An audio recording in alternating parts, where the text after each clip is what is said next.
Uma declaração do presidente Lula sobre a guerra da Ucrânia provocou nessa segunda-feira críticas e, enfim, confusões ali na União Europeia e também no governo dos Estados Unidos. O presidente Lula passou 3 dias em viagem à China e também aos Emirados Árabes, mas de uma vez falou sobre a guerra na Ucrânia e antes de embarcar de volta ao Brasil, o Eduardo, disse que os Estados Unidos e a Europa contribuem para a continuidade do confronto e que Rússia e Ucrânia, o país que foi invadido, né, tem responsabilidade também pela guerra.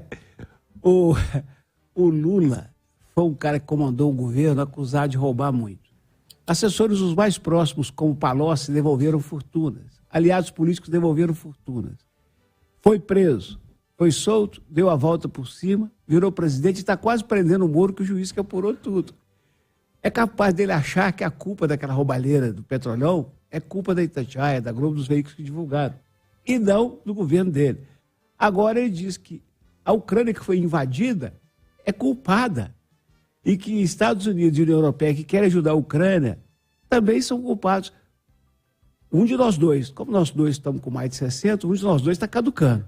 E aí, Kertzmann, mais uma fala polêmica, eu posso chamar de polêmica a fala do Lula? Não, uma fala infeliz, né? É de uma ignorância pantagruélica. Assim, Pantagruélica? Como é que é isso? Pantagruélica, vem lá de Pantagruel, é um personagem muito interessante, era um glutão, um cara que com muita voracidade, assim, né? E ele vai com muita voracidade em direção à ignorância. Isso na melhor das hipóteses, porque a alternativa seria pura má-fé intelectual, obviamente, né?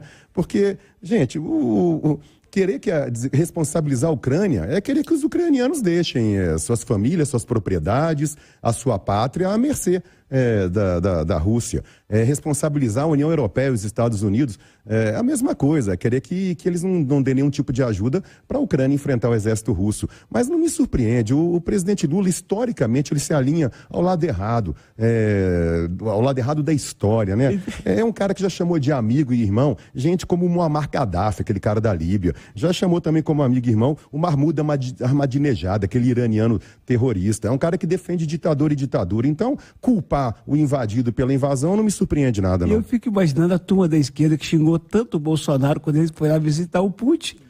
Eduardo, o pessoal dos bolsonaristas que estão se aproveitando disso, vamos lembrar que quando teve lá na ONU a votação para poder condenar a Rússia, o governo Bolsonaro não condenou, não. Ô, Malco, e aí, tem algum contraponto nessa história aí? Eu acho que é fato que o Lula agrada o principal parceiro comercial dos Estados Unidos. As falas deles vão em direção do que espera a China, logo após uma viagem onde colheu ótimos acordos comerciais e intenções. Mas, de outro lado, é fato também que desagrada os outros, segundo e o terceiro lugar nas relações comerciais com o Brasil. Desagrada o segundo principal parceiro, de onde Lula esteve recentemente e voltou com quase nada no bolso, além de um alinhamento político em relação a como enfrentar a extrema-direita, mas desagrada também a comunidade europeia, que sofre muito com a guerra da Ucrânia, dada a ameaça pelo desabastecimento de gás, o que encarece muito toda a vida da Europa. Na minha opinião, Lula agiu como incendiário. Pôs fogo aonde não devia, mas pelo menos não voltou com a bala cheia de joias dos Emirados Árabes. E aí, Felipe Nunes, algo a dizer sobre essa história? O Lula tá certo, tá errado, tem que meter o B dele nisso, não tem? Ô, Júnior, eu vou sintetizar o que eu penso sobre isso em uma frase. Sobra boa vontade e falta estratégia.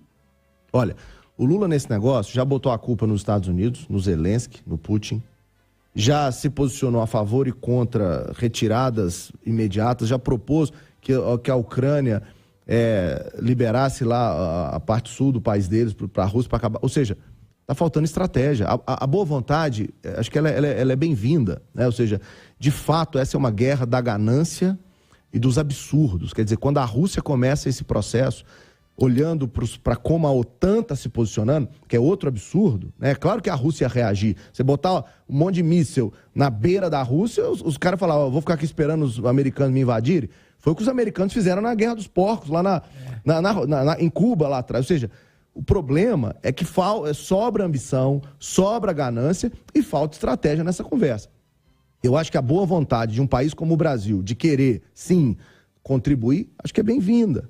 Mas com um pouco mais de estratégia. Do jeito que nós estamos indo, eu acho que a gente está piorando um problema que já é grave demais para o mundo inteiro. Júlio, considerando os 4 anos de Bolsonaro e os 4 meses de Lula, você não lembra do rei de Espanha, hein? Porque não... Como é que é, Beto? Por que não ter caras? E lembrando que o Lula eu também fico já pensando se tem que falar mesmo, sabe? Eu não sei se tem que falar, né? Ele também já sugeriu que pode resolver tudo tomando uma cachaçinha num boteco. Eu acho que a melhor opção seria o caminho tomado pelo presidente do México, né? Olha, tomara que tenha paz, né? Que isso aconteça da melhor forma e tal. Pra que ficar tomando lado nessa história? Não, Júnior, parece uma falta de coisa. estratégia mesmo. Solução de guerra, as melhores que eu conheço na literatura de relações internacionais, são soluções de bastidores. Quando a diplomacia funciona para resolver conflito. E para a imprensa dar opinião e se posicionar em relação a lados, nunca solucionou guerra em lugar nenhum do mundo. Na verdade, é o contrário. É uma estratégia utilizada por quem está no conflito para tentar mobilizar a opinião pública e aumentar a autoestima de cada um dos seus países. Turma, ponto final no nosso conversa de redação, que teve aqui comigo o professor Felipe Nunes, o Eduardo Costa, Malco Camargos e também o Ricardo Kertzmann.